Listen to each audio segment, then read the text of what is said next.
On May 1st, 2026, China eliminated all import tariffs for 53 African nations. One country was left out. This isn't generosity, it's the beginning of the largest geopolitical power shift of the decade. This is the largest unilateral trade opening in modern history, and almost no one in the West is talking about it. China calls it generosity.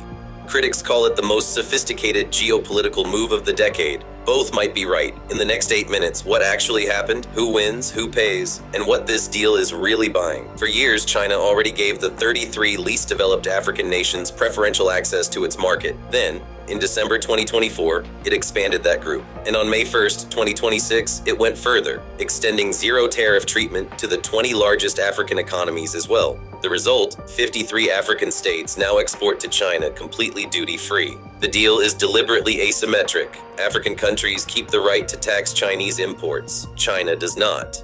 That is intentional. It lets weaker African economies protect their domestic industries while still accessing the world's largest consumer market. The sectors that benefit most: cocoa from Ivory Coast and Ghana, coffee and avocados from Kenya, citrus and wine from South Africa, macadamia nuts, tea, leather. Products that previously faced tariffs between 8 and 30%. The first shipment cleared Chinese customs on the morning of May 1st, 24 tons of South African apples through Shenzhen. The program runs until April 2028. China plans a formal economic partnership agreement to make the arrangement permanent after that. Now, the country that was not invited, Eswatini, a landlocked kingdom in southern Africa, population 1.2 million. It holds one distinction that makes it uniquely dangerous in Beijing's eyes. Eswatini is the last African country with formal diplomatic relations with Taiwan. China's One China principle has a single rule. You recognize Beijing as the only legitimate government, or you receive nothing. Eswatini chose Taiwan decades ago, so when China opened its market to 53 nations, Eswatini was not on the list. The pressure extended beyond trade. When Taiwan's president attempted to visit Eswatini, 3 African nations, Seychelles, Mauritius, and Madagascar, denied his aircraft overflight rights, reportedly under pressure from Beijing. He reached Eswatini anyway, using what analysts are now calling arrive then announce diplomacy. Beijing's response was pointed. A Chinese foreign ministry spokesman accused Eswatini's government of being kept and fed by Taiwan. Eswatini called those words deeply regrettable. During the visit, Taiwan and Eswatini signed a customs agreement, a direct economic counter to China's exclusion. The trade deal is generous to 53 nations. The exclusion of the 54th is a warning to every country still weighing its options. China has been Africa's largest trading partner for 16 consecutive years. In 2025, total China-Africa trade reached a record $348 billion. That number sounds like a partnership of equals. The breakdown tells a different story. Chinese exports to Africa, $225 billion, up 25%. African exports to China, $123 billion, up only 5.4%. China's trade surplus with Africa in 2025, $102 billion. That represents a 65% increase in Africa's trade deficit in a single year. That gap, $102 billion, is money that left Africa and arrived in China. It is also, in many cases, future debt. African states borrow from Chinese institutions to build infrastructure, then attempt to repay through exports that continue running at a structural deficit. This is the context in which the zero tariff deal must be read. China says it wants to correct the imbalance. The numbers show the imbalance grew by 65% last year. French economist Thierry Pairault, who studies China-Africa trade at the EHESS Research Institute, makes the core argument directly. Eliminating tariffs on raw materials that already carried near zero tariffs changes very little. The commodities Africa already sends to China, oil, minerals, ores, were never meaningfully blocked by tariffs. The real barriers are not tariffs. Trade economists call them non-tariff barriers. China's food safety standards, its agricultural inspection and certification requirements, its sanitary and phytosanitary rules. These are among the most complex regulatory frameworks in global trade. A Kenyan coffee cooperative can now export duty-free, but if it cannot pass Chinese food safety certification, it still cannot sell.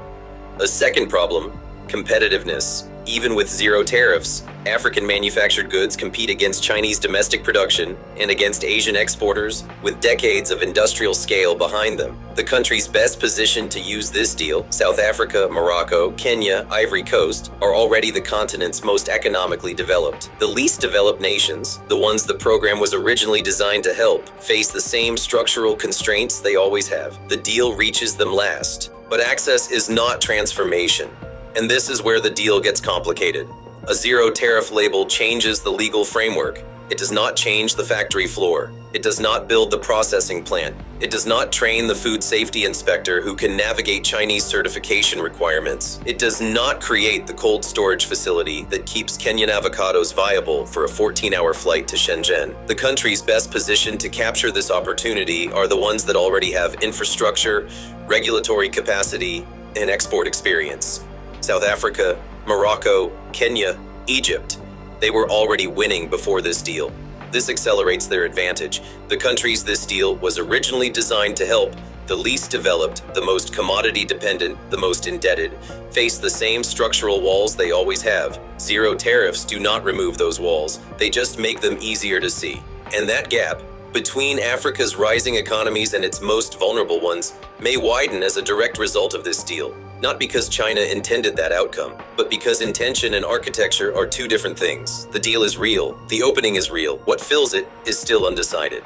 This is not only trade policy, it is architecture. The Belt and Road Initiative spent years laying physical foundations across Africa. Ports, railways, highways, power plants. Infrastructure without industrial output is a sunk cost. The Zero Tariff Initiative is the logical next phase. Activate the infrastructure, generate the exports, and route them through supply chains that China helped design.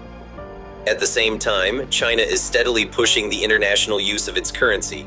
Swap agreements with African central banks, renminbi-denominated loans from institutions like the BRICS New Development Bank. These move China-Africa trade away from dollar dependency. The trade relationship becomes a mechanism for reshaping global financial architecture over time.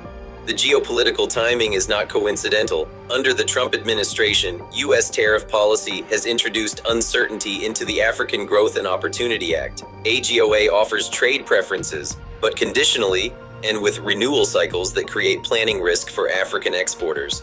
China's offer is structurally broader, framed as unconditional on everything except Taiwan, and presented as permanent. In the Global South, that contrast registers clearly. Here's the question none of the announcements answer. Will African nations use this access to industrialize, to build processing capacity, move up the value chain, create manufacturing on African soil? Or will zero tariffs simply accelerate the existing pattern? Raw materials flowing out, finished goods flowing in, and the trade deficit widening further. The African Union's Agenda 2063 and the Continental Free Trade Area were built on the belief that better market access would trigger transformation. China publicly endorses that vision. The trade deficit grew 65% in 1 year. 53 nations now have zero tariff access to the world's largest consumer market. That is a real and significant opening. Whether it becomes leverage or dependency depends entirely on what Africa decides to build with it. And that question is not only Africa's question. It is the question of every country that has ever been offered a deal that looks like generosity and had to decide what was really being asked for in return.